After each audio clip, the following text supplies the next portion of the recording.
कहते हैं कि भारत के इतिहास में यदि राजपूताना की वीर गाथाओं का स्वर्णिम अध्याय न होता तो इसकी वैसी भव्यता न होती जैसी आज है।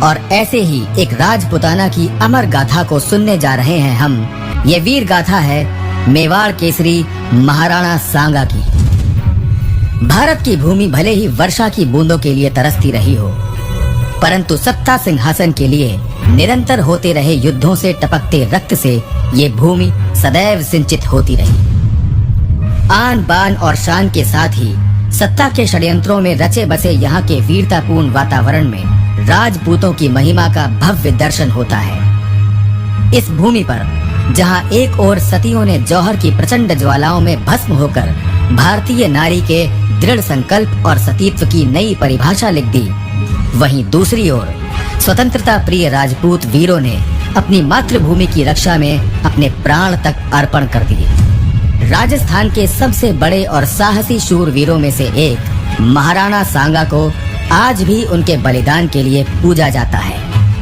मेवाड़ के पूर्व शासक एवं महाराणा प्रताप के पूर्वज राणा सांगा ने मेवाड़ में 1509 से 1528 तक शासन किया। उनका संघर्ष सबसे पहले अपने घर में ही शुरू हो गया, जब उत्तराधिकार पाने के लिए उन्हें अपने ही भाइयों से लड़ना पड़ा। राणा के भाई ने उनकी आंख में भाल चुभो दी, लेकिन महावीर राणा सांगा एक फूटी आग के साथ भी लड़ते रहे। ऐसा अदम्य साहस था उनके अंदर। अपने जीवन काल में उन्होंने अनेक बड़े बड़े युद्ध लड़े, चाहे वो गुजरात के सुल्तान के साथ लड़ाई हो या दिल्ली सल्तनत के साथ संघर्ष हो। वीर योद्धा राणा सांगा हर युद्ध में वीरता के साथ लड़े और विजय प्राप्त की। खानवा के भयानक युद्ध में लड़ते हुए राणा सांगा की एक आंख में तीर लगा था, लेकिन उन्होंने इसकी परवाह नहीं की और युद्ध में डटे रहे। इस युद्ध में उन्हें कुल 80 घाव आए थे। उनकी लड़ाई में दिखी वीरता से बाबर के होश उड़ गए थे। इब्राहिम लोदी की पराजय। महाराणा सांगा को अफगानी सेना के आक्रमण की सूचना मिल गई थी, तो उन्होंने तत्काल राजपूत सरदारों की बैठक बुलाई। वीर मेदिनी राय भी इस बैठक में थे। महाराणा ने गंभीरता से वार्तालाप आरंभ किया। हमारे राजपूत सरदारों, एक समय था जब अजमेर के वीर राजा पृथ्वीराज चौहान ने राजपूत साम्राज्य का विस्तार किया था।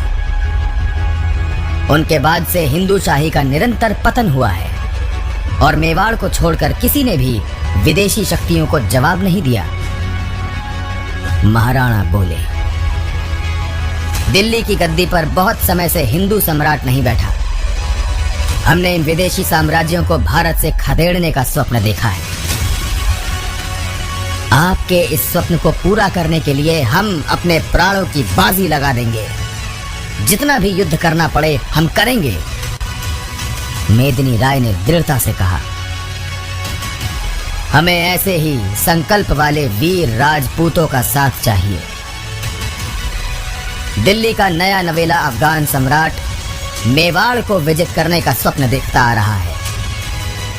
जो काम उसके अनुभवी और वीर पिता से ना हुआ, उसे वो कल का लड़का करने की इच्छा रखता है।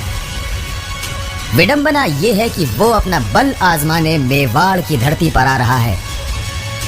अब हम उस सुल्तान को दिखाएंगे कि सिंहों की मांद में घुसकर शिकार करने का दुस्साहस करना कितना घातक सिद्ध होता है। हमारे गुप्तचरों ने बताया है कि दिल्ली से बहुत बड़ी सेना मेवाड़ की ओर चली आ रही है। एक राजपूत सरदार ने कहा, इसे इस परिप्रेक्ष्य में ना लो सरदार पूर्ण सिंह। इसे ये कहकर समझो कि हमारी तलवारों को ज्यादा से ज्यादा रक्त पीने का अवसर मिलेगा। जितने अधिक शत्रु होंगे उतना ही शिकार का आनंद बढ़ेगा। हमारी सेनाएं तैयार हैं और हमें आज साय को ही प्रस्थान करना है, जिससे हम शत्रु दल को राजपुताने की रेत में घेर कर मार सकें। महाराणा सांगा की जय। सभी सरदारों ने समवेत जय घोष किया और अपनी अपनी तैयारी करने लगे। साय होने तक मेवाड़ की राजपूती सेना सज धज कर रणभूमि की ओर चल पड़ी। महाराणा सांगा के नेतृत्व में उस राजपूती सेना में विचित्र सा जोश था जिससे सब दिशाएं गूंज रही थीं।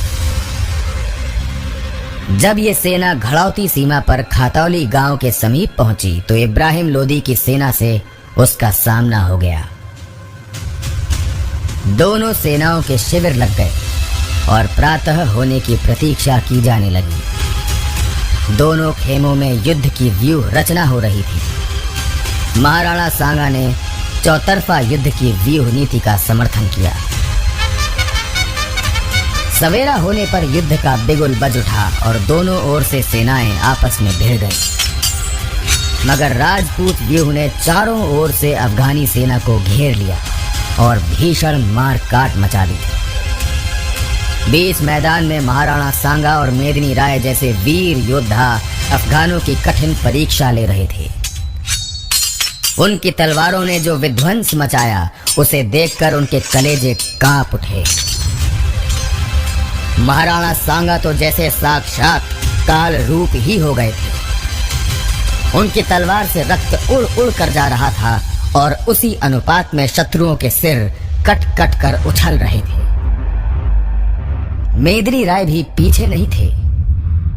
सलूंबर के रावत राजा रतन सिंह का कौशल भी दर्शनीय था। मेवाड़ नरेश राजा वीरम देव भी एक मोर्चे पर अपनी तलवार की प्यास बुझा रहे थे। इस चौतरफा व्यूह ने अफगानों के भागने के भी सारे रास्ते बंद कर दिए थे।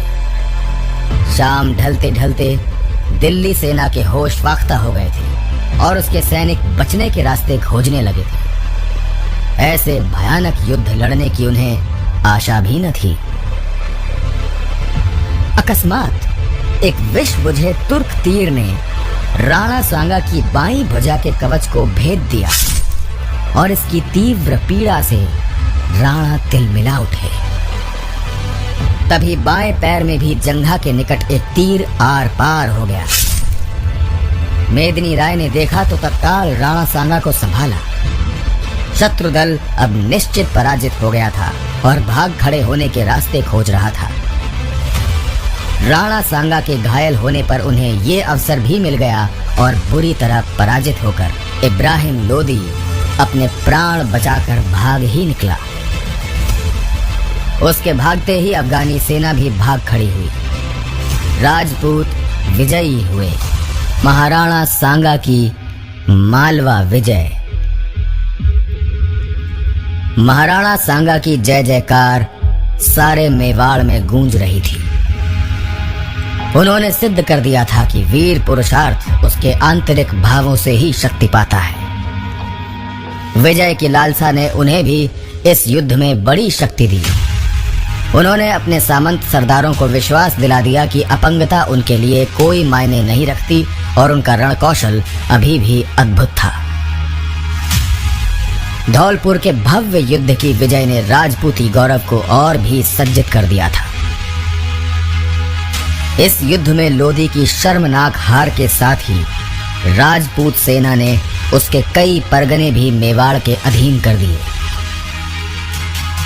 महाराणा सांगा ने इस विजय का श्रेय मेदिनी राय को दिया और इब्राहिम लोदी से छीनी चंदेरी रियासत भी उन्हें पुरस्कार में दे दी।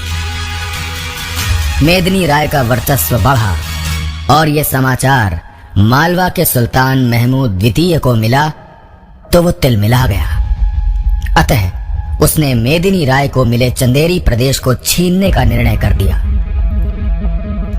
सन 1519 में सुल्तान महमूद द्वितीय ने मुजफ्फर शाह की सेना के साथ अपनी सेना इकट्ठी की और गागरौन पर चढ़ाई कर दी। मेदिनी राय के पुत्र भीमराज ने आक्रमण का डटकर सामना किया और पीछे से मेदिनी राय भी आ गए।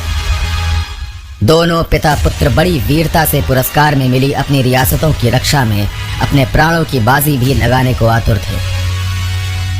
इस युद्ध की सूचना महाराणा सांगा को मिली तो उन्होंने तत्काल अपनी सेना ले जाकर मेदिनी राय को सहायता दी। जब राणा सांगा युद्ध भूमि में आ गए तो मेदिनी राय का साहस तो अपने आप ही दोगुना हो जाने वाला था। अब उन्हें कोई चिंता नहीं रह गई थी।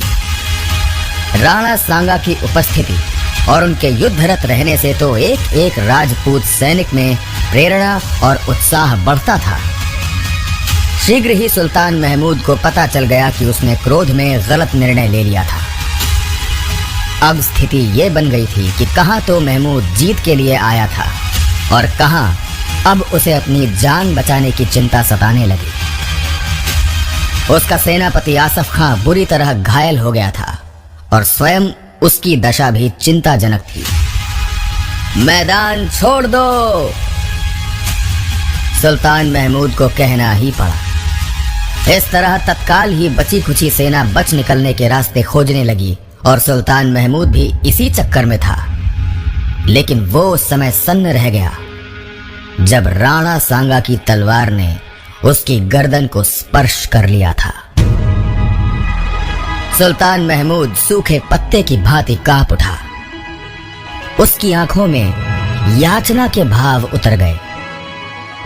सुल्तान को बंदी बना लिया गया। मालवा पर राणा सांगा का अधिकार हो गया। युद्ध में सुल्तान महमूद बुरी तरह जख्मी हो गया था और हार के साथ जख्मों की पीड़ा से वो बार बार बेहोश होने जैसी स्थिति में चला जाता था। महाराणा ने उसकी ये दीन दशा देखी तो द्रवित हो उठी। भले ही वो शत्रु था, लेकिन था तो इंसान ही। महाराणा मानवता के प्रबल पक्षधर थे और इसे वैश्विक धर्म के रूप में देखते थे। इसलिए उन्होंने अपने राजवैद्यों से सुल्तान का समुचित उपचार करने को कहा।